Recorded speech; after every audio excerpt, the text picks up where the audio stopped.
the book came about because we saw that the Anthropocene, the concept of the Anthropocene, had really sort of rocked the boat in the conservation world, right? So the human-made world is now all of a sudden, changing, how we think about nature, right? There's no wilderness, no pristine nature anymore on the one hand. On the other hand, things are becoming more integrated, humans and nature, the economy spreading everywhere, right? Reaching in the last places on Earth. And so what then do you conserve, and how do you conserve, nature or biodiversity if these things are radically changing? So the conservation community responded to all of this stuff by actually developing pretty radical ideas in relation to mainstream conservation themselves. And we defined sort of two main ones in the book, although of course they're more nuanced in practice. On the one hand, sort of the half Earth or nature needs half community, really sort of focused on enlarging the protected area state globally, focused on sort of biodiversity conservation as a basis for human existence more generally, giving the Earth sort of a fighting chance moving forward. They really believe if we don't do that, we're in deep trouble. On the other hand, another community that sort of self-refer as new conservationists, they talk about conservation in a completely different way.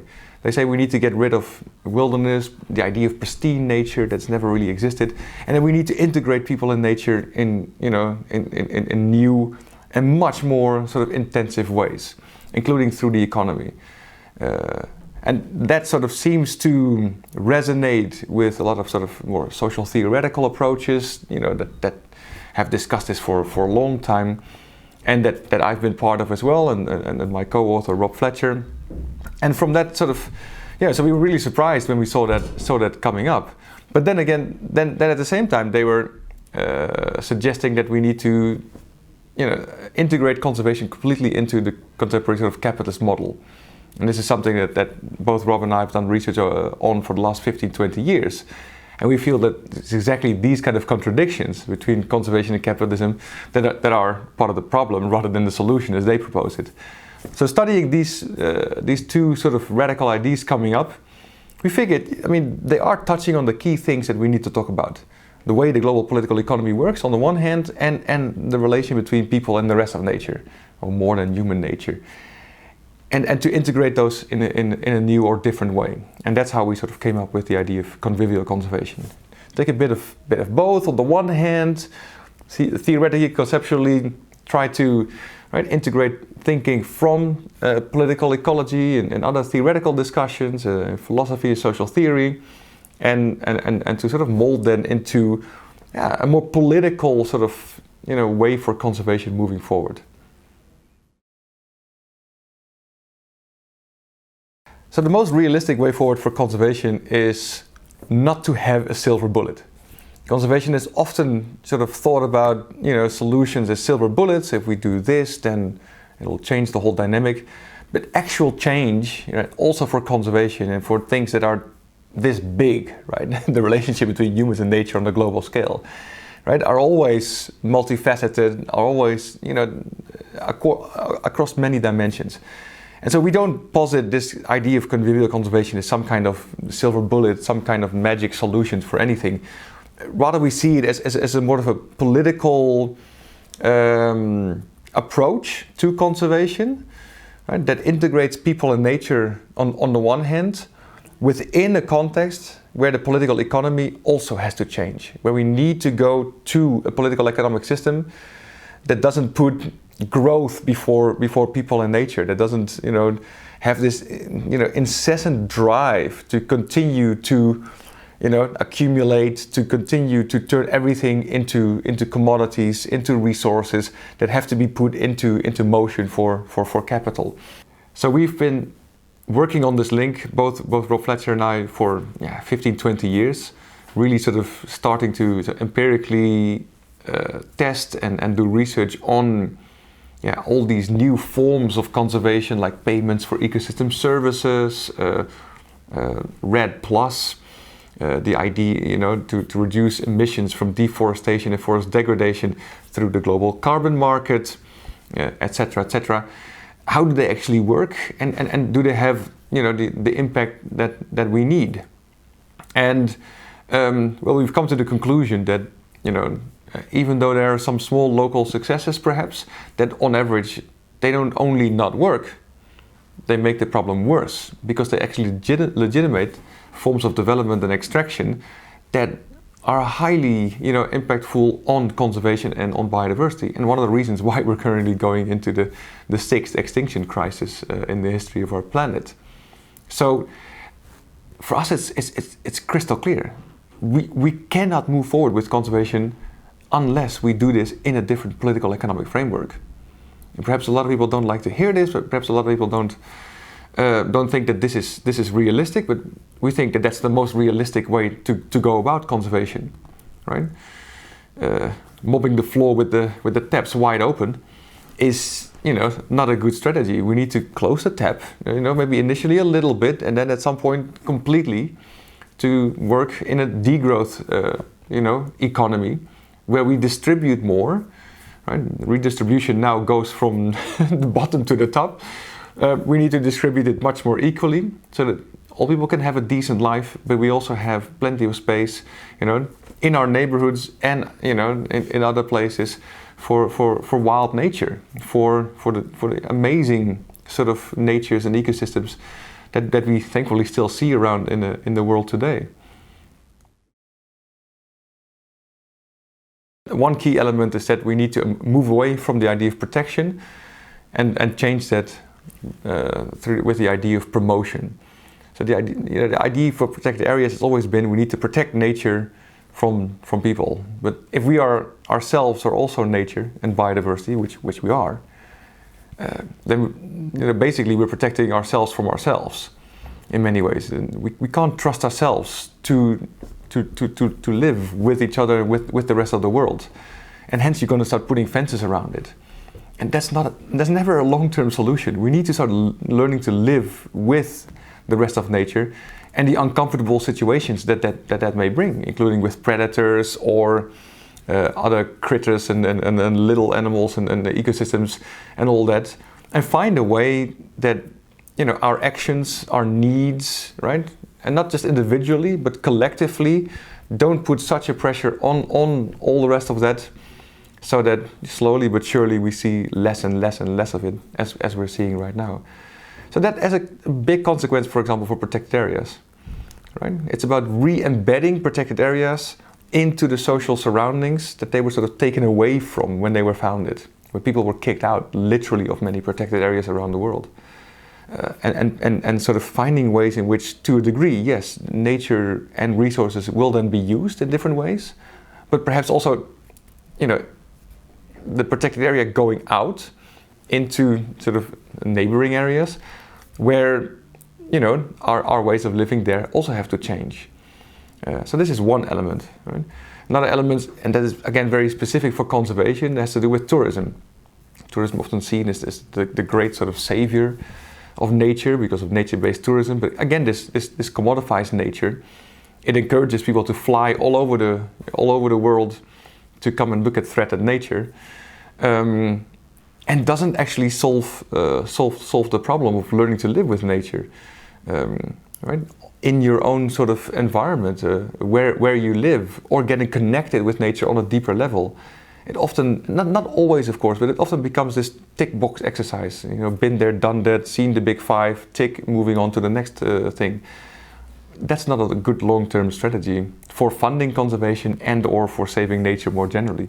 So we say, rather than focusing on tourism, we must go to what we started calling engaged visitation.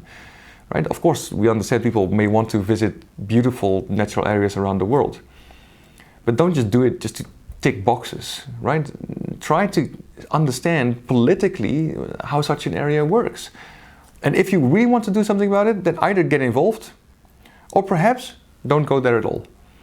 And this is an uncomfortable message perhaps, but I think something that we need to talk about, because tourists put a lot of pressure on areas and on the political situation simply by going to places in that simplistic fashion, just this tick box fashion. conservation needs to decolonize. That's the absolute first prerequisite for conservation going forward. I myself have worked for a long time in Southern Africa. Rob Fletcher has worked for a long time in Latin America and Central America, Costa Rica. And we both have seen how conservation is still very, very dominated from the global north by white people, etc. And this needs to radically change, right? A lot of people in the global south don't like conservation because they feel they've been, historically dispossessed, or they still don't have access to resources in areas, next to where they live. And rich white tourists can then start visiting those areas, and they do have access. And we need to acknowledge that, because those things that happened in the past still play a role today. Secondly, whether people like it or not, conservation is still often seen as this white thing, right? Decolonizing conservation also means we take different forms of conservation very, very seriously, and we broaden and diversify it tremendously, right? So that it's not just something that white people do, but it's something that a diverse, group of people do in diverse ways. There's so many alternative ideas out there, and we are inspired by them, and we build on them, including especially also, ideas from and by indigenous peoples organizations who have been living differently with nature, right, for a very, very long time, and still fight for different ways of looking at and living with nature. And I think, we have been inspired by that, and we want to add sort of a more social scientific sort of perhaps side to that, or vision to that, but really based on the premise that these ideas are already more widely shared. And then together, hopefully, we can build that bigger convivial conservation story.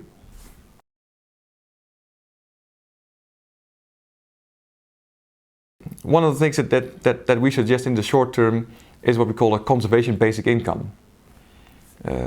So this is built on discussions around universal basic income, and taking them another step forward to sort of relate that to broader environmental discussions. So the last thing we would want is just to sort of simply pay people and then demand that they don't use resources.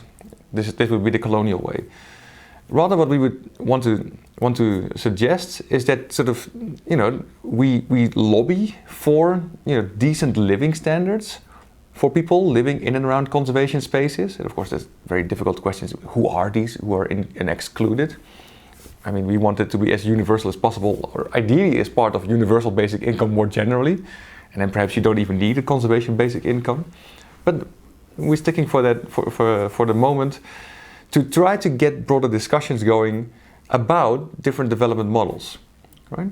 So not in terms of telling people they can't do this, that, or the other, but to allow them to become part of broader discussions about how can we change our development model, our political economic model, so that both they can live decent lives without necessarily having, this kind of impact on their immediate environments perhaps, but they can also tell us here in the global north that we must change our lives to stop that kind of pressure on these environments, both here and of course very far away.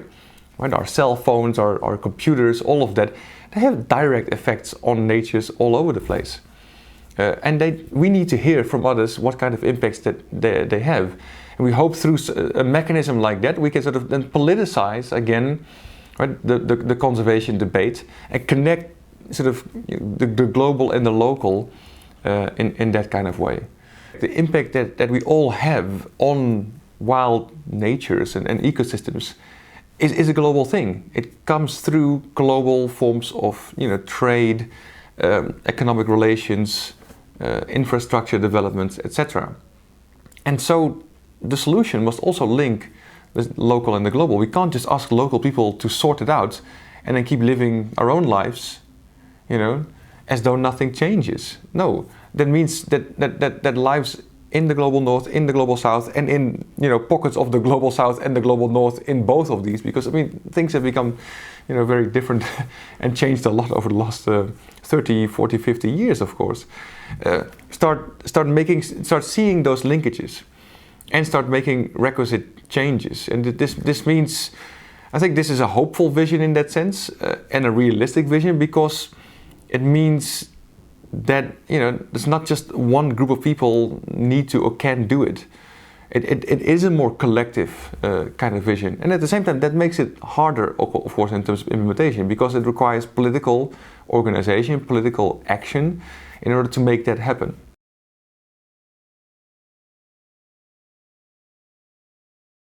So Rob and I are leading a research project at the moment called Conviva, where we try to understand and study some of the elements of this broader vision.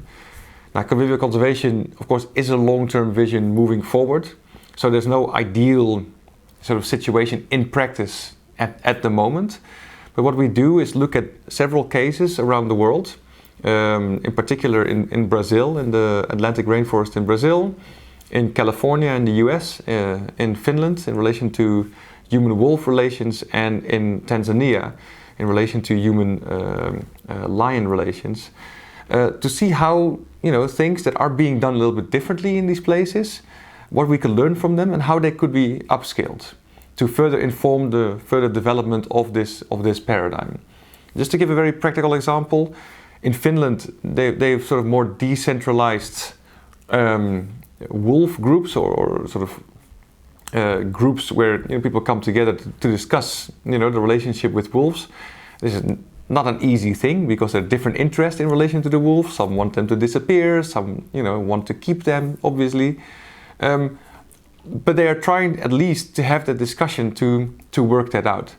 And so we don't know exactly the outcome yet, but we're interested in that kind of decentralized approach, right, where different interests come to the table, which we see as a politicization of the issue, but then subsequently are being discussed and taken forward. So we have a PhD working in Finland, to see what we can learn from them and how we can take that up in sort of global discussions on convivial conservation moving forward.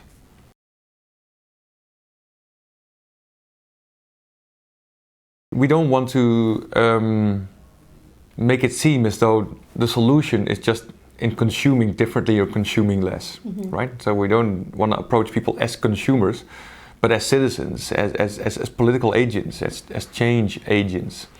So of course that impacts on how they consume on the one hand, but at the same time, I think what's infinitely more important is to become active in different types of either political parties, of movements, or initiatives that press for broader, more systemic change.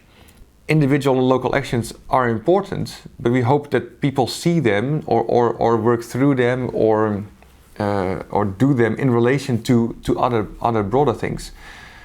So in isolation, I don't think they have a lot of effect, right? And that's not to discourage people, because I also put solar panels on my roof, try to reduce driving cars and take public transport and all those kind of things, eat or cut out most meat.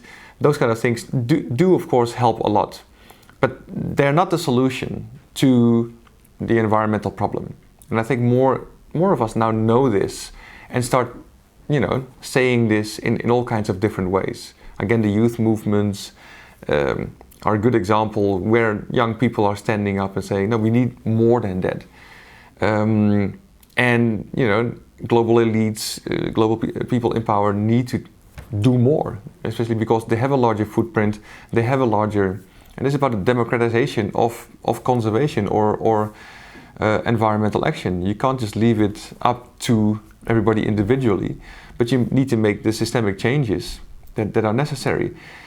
And we can make that seem very difficult, but I don't actually think it's all that difficult. I mean, in situations historically, we have seen that drastic changes can occur, and sometimes very quickly. If there's a war breaking out, then countries mobilize very quickly, and all of a sudden the economy changes, social dynamics change, right?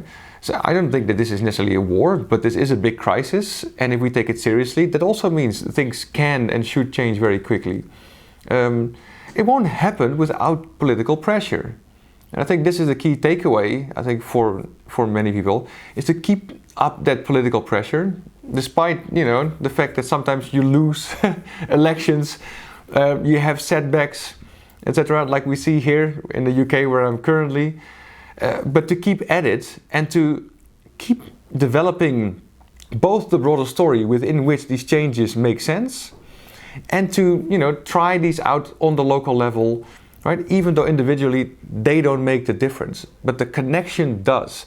You know, when at some point bigger things happen, be they disasters or viruses or political changes, right? Real bigger things, all of a sudden also other you know, political things become possible. Things that were, you know, sort of politically unthinkable, all of a sudden become, you know, much more acceptable.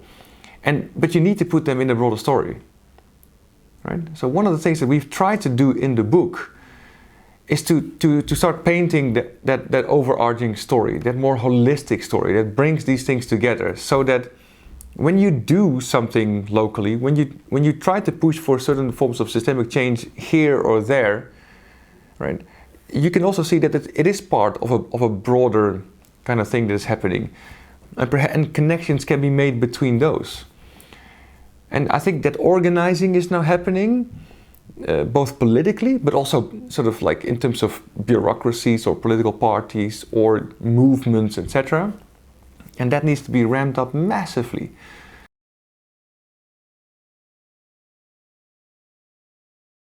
And most people think that radical is something extreme or crazy. But for us, radical literally means going to the roots, right? We need to go to the roots of the discussion about conservation, right? Meaning the relation between people and nature the nature of our political economy. And we see this happening in current conservation debates and build on that as sort of a positive kind of, you know, input into the further changes that are still necessary, right?